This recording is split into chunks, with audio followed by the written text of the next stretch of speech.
Mikwano gyange abeekuumira ku Yugi Updates TV mbategeeza nti nno mukola kyamaanyi nnyo okwekuumira ku mayengo ga Yugi Updates TV. Mbategeeza nti nno mbakulisa ennyonyi gye mubadde mwenna gye muli eyo gye musinzira okuba nga mutuwuliriza mmwe mikwano gyange abali eyo abeekuumira ku Yugi Updates TV.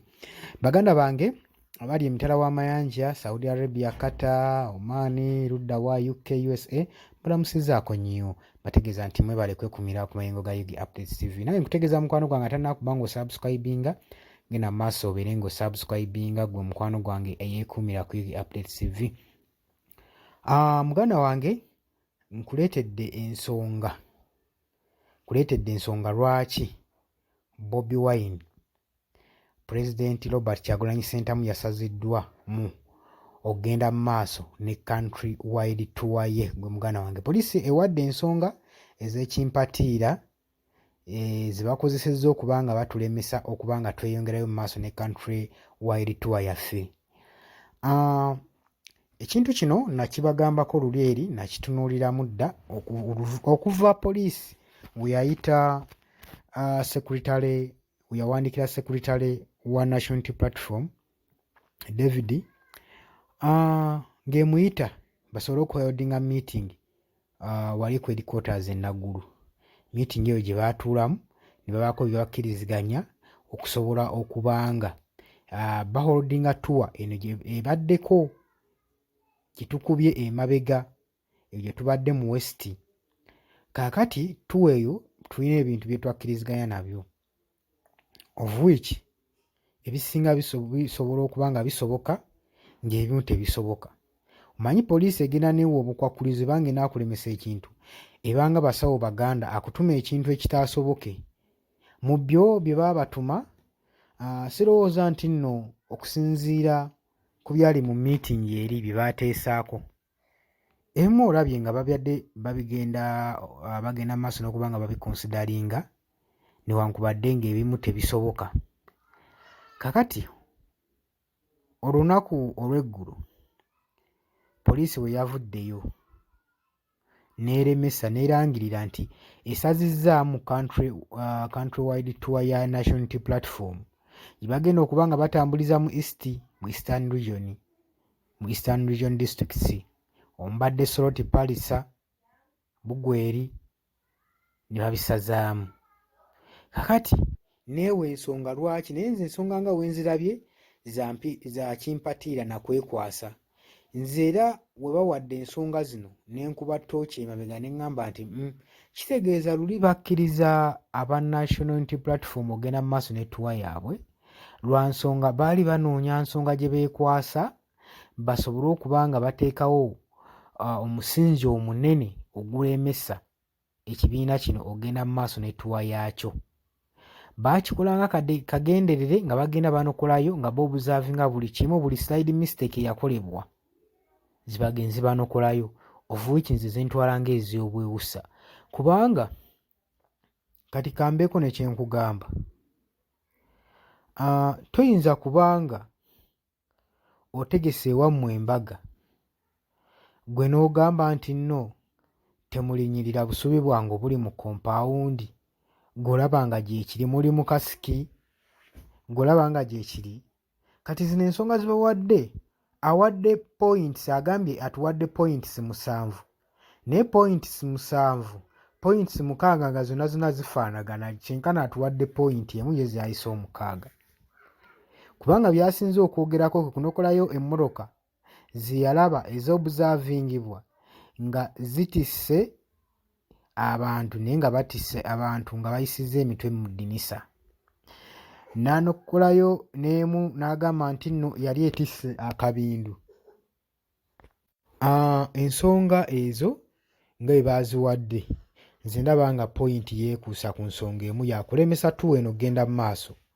Kakati kankubuulire ensonga eyeekwese mu kukola country wide tour. Buli kitebe kya National Unity Platform oba ekibiina kyonna ekivaayo ne kitalaga district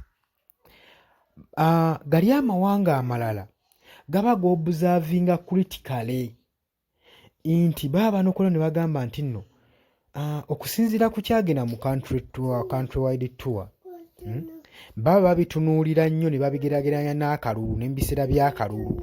Kuba gwe mukwano gwange kyenkugamba, tuyinza kulaba ng'omuntu atalazze eggwanga lyonna disitulikiti ng'abadde n'abantu nkumi luuto, ate ggwe n'ojja mu kaseera k'okalulu n'olaga nti omusajja talina buwagizi mu ggwanga. Beebuuza bali bonna abadde bamugoberera ba followers etwadde tulaba mu disitulikiti ebiseera biri bwe yakubiranga country wide tour, baalagawa? Lwaki tukola country wide tour? Wandigambye nti nno ekyo bandikibadde basobola n'okyobuzavinga mu biseera ebyakalulu bya campaign.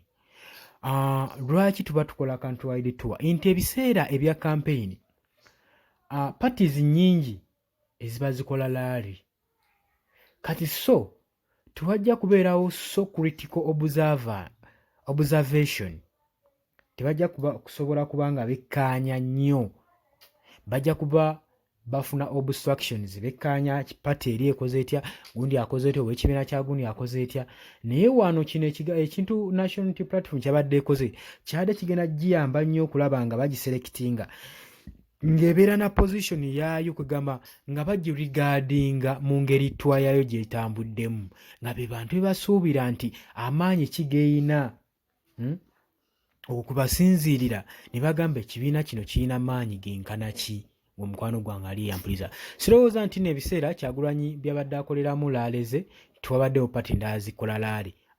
Kibiina kya Muhoozi kibadde kikola, abeFDC nayo kyemayo badde bakola, naye ng'olaba ekiwulikika n'ekitambulira ku social media kye kibiina kya National Unity Platform, ndowooza olaba amaanyi we gali. Kati bano abasajja baatidde ne balaba nga akasajja kagenda ku exposinga bo oba gavumenti oba ebibiina ebirala eri eggwanga nti kyo kyekikira ebibiina ebirala amaanyi. Kati ensonga gye bataagala kwogera gye basinze gye ndaba gye balinga gye basinziddeko okulaba nga basazaamu country wide tour eno. Omukwano gwange ampuliriza kutegeeza nti no gwatanaba kubanga osubscribinga, genda maaso n'okusubscribinga, genda maaso n'okulayikinga, sharinga gwe mukwano gwange yeekumira ku UG Updates TV. Naye ng'ensonga wenzi kugambye, ensonga wezi wezimiridde, poliisi ereme kwekwasa oba ebitongole bya security bireme kwekwasa oba bya traffic, mbukati bye biri concerned ennyo kati ebitongole bya traffic ku tour ya National Unity Platform.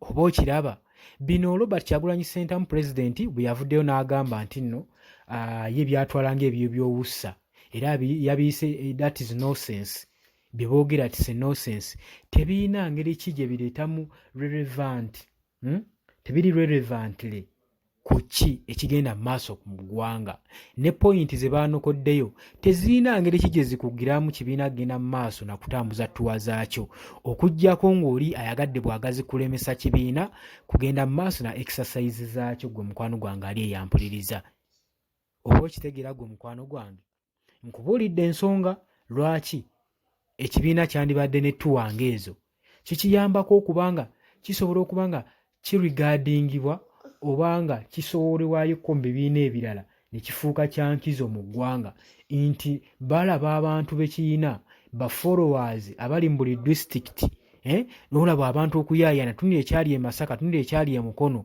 Kati balaba abantu ng'abo beebuuza mu kalulu baba baalazeewa, okubasinziira n'omuntu ogamu omuntu ono yafunye obulu buno naye tekisoboka. Nanti kyengezaako okugamba kye kino nti ne mu biseera bya campaign baba basobola okukiraba, naye ate mu biseera bya campaign tebabeera so observant ku kibiina kimu, babeera observinga ebibiina bingi. Kati eno yebadde right time okubanga basobola okubanga balaba ebibiina byonna ekibiina kino ekya National Unity Platform nga kinywedde mu bibiina byonna waabyo akendo. Gwe mukwano gwange ampuliriza ekumira ku UG Updates TV. Kutegeeza tewerabira ku subscribinga muganda wange, genda maaso n'okusharinga, likinga, commentinga. Baganda bange abali emitala w'amayanja, abali e Bulaaya, abali e UK, abali e USA, mbalamusizaako nnyo mwebale kwekumira ku mayengo ga UG Updates TV. Mukwano gwange abapya organic bakutegeeza nti n'oba n'ekirwadde kya ulcers nga kikutawaanya kuba ku noti 70 47 91 7 noti 8. Gwe mukwano gwange ali eyo ampuliriza eyeekumira ku UG Updates TV. Mbagala nnyo, temuvaako, tugenda kubanga tukomawo n'amawulire. Mutusonyiwa okulwawo nnyo, ebyuma byadde bitukyankalanyeeko gwe mukwano gwange yeekumira ku Yugi Updates, naye tugenda kubanga tubitereeza gwe mukwano gwange ali eyo.